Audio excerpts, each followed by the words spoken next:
At a time of renewed debate over slavery and its legacy, slavery is the original sin. Many U.S. leaders have staked key positions on policies related to race.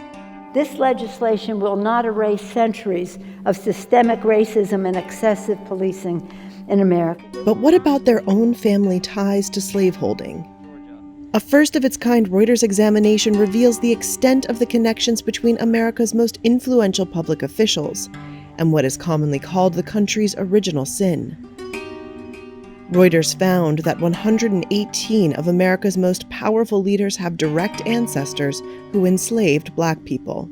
They include 5 living presidents, 2 Supreme Court justices, 11 governors, and at least 100 of the 536 members in the last sitting Congress.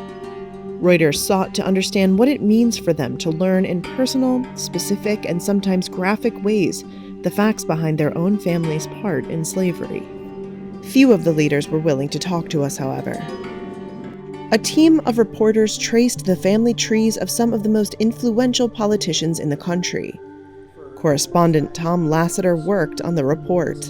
We took those initial sort of roadmap family trees and with a group of reporters went through and sought to verify each rung, each step, if you will, of the family tree. Use the census as sort of a main organizing document, but used many other sorts of documents. Birth records, death records, marriage announcements, contemporary newspaper reports, local history books. I spent a lot of time under the dome of the Library of Congress looking at local histories. Yeah, it could be quite a process. And again, that's examining those documents, but also looking for other documents such as wills, family Bibles, tax records that would establish whether it was the case that the ancestor in question had enslaved people.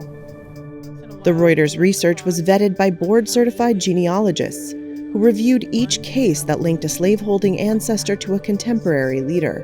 From conservative Justice Amy Coney Barrett and Republican Senators Mitch McConnell and Lindsey Graham, to Democrats Elizabeth Warren, Tammy Duckworth, and former President Barack Obama. LaBrenda Garrett Nelson was one of the genealogists. You know, the contrast between President Obama, whom you don't associate with enslavers, and then Amy Coney Barrett, they're people at opposite ends of the political spectrum in many ways, but they have this in common, and that illustrates how integral a part slavery was to the country. There's a discussion of slavery as a thing that just existed, and not a question of, well, who enslaved those people? I mean, specifically, who enslaved those people? And you know, who were their families? What did it mean for their families?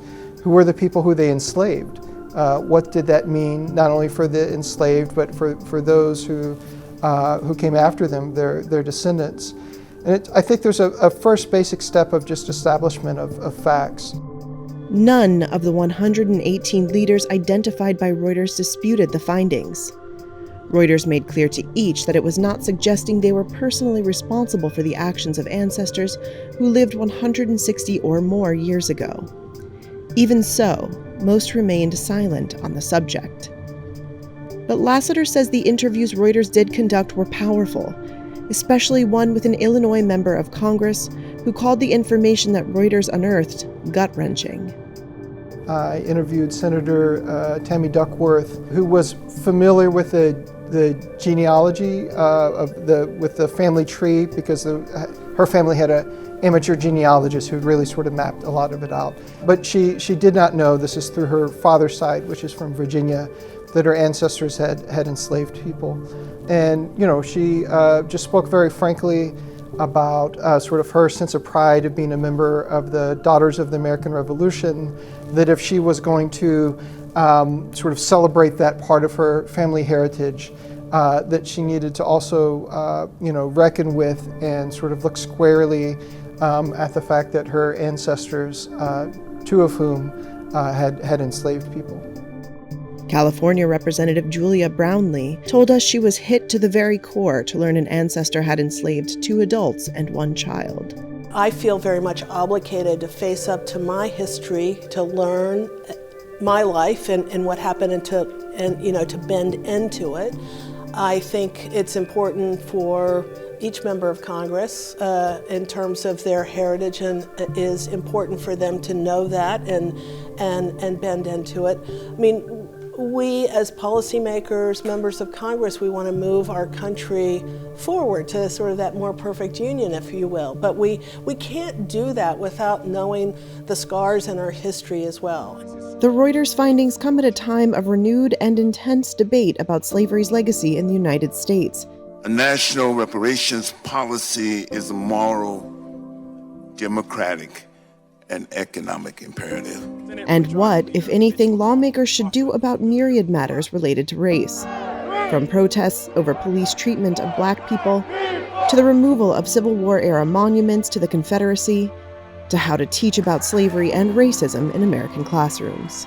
Slavery was one of the biggest sins in our country, and it's important for us to teach history and the truths of our history, knowing that our democracy is not perfect, and to keep that from children is not a good thing. We want our children to be critical thinkers, to understand the decades of slavery that took place in our country, decades of segregation that took place in our country, decades of continuing racial inequality in our country. Finding out that information will help everyone move forward, says New York Representative Gregory Meeks, whose great-grandfather was enslaved. You know, oftentimes when individuals say we need to go back to the way America was, I don't want to go back to the way America was. And I make sure that I articulate that to my colleagues. Seeking the truth makes us all better. It makes us understand what the past was so that we can also have a better today and tomorrow. We saw consistently in the polling that those who said their families had enslaved someone, those who said they knew that their family had enslaved someone, were more likely to support reparations, for example, and that held true across party lines. Potential voters said that, knowing that candidates' ancestors had enslaved people might affect the way they voted. So I think I think these are, profound issues, not just of history, but of contemporary conversation in America.